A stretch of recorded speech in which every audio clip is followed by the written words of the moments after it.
I manifested it since I was young. So I guess I'm gonna start the interview by asking you what made you get into wrestling? Like what made it, a thing?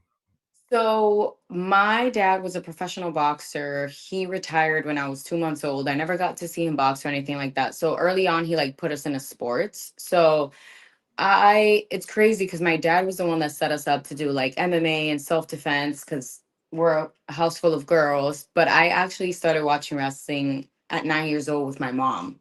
We were just Uh, flipping the channel. Here we are on one random night. Flip the channel, UPN 33 comes on, and it's I believe like The Rock and Austin just like through the crowd beating each other up. We had never seen anything. This first time I ever laid eyes on wrestling. Like me and my mom both just kind of looked at each other and we just like she kind of signaled like we could keep watching, and I was mesmerized since then. I then kind of like we found the time, kind of looked in the guide like what that was, and it was wrestling. So my mom's like, okay, like she kind of knew of it because she said like the guys where she used to work at the time used to watch it, but she had never like dived into it. She finally let us start watching it, and I fell in love with like Lita and the Hardys, mainly Lita because at the time she yeah. was just such an Okay. exceptional woman doing things that nobody was doing. So Mhm. I remember before she got with the Hardys that she was with Issa Rios.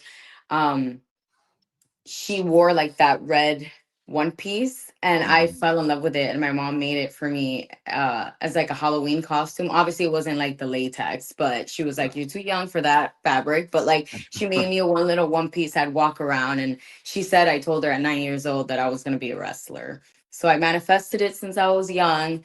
Time went by, I watched wrestling in school, and then I kind of went off and danced for a big majority of my life. I had like dead set that I was going to dance and tour the world.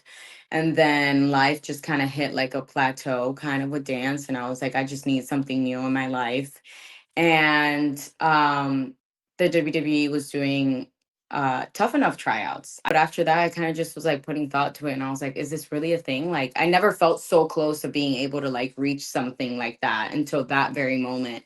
And I did research. I was living in Miami at the time, born and raised, and I found my trainer school, and I just was like, all right, let's just see what happens. I started going every single day, and I got a overnight job so I can go to training 5 days a week. He said the first time he saw me, just like petite and small, and he was like, she's gonna come in here and she's gonna like do a U-turn. There's no way she's gonna come back. And Yeah. he said, you came back day two, you came back month two, month three, year one, and the rest is history.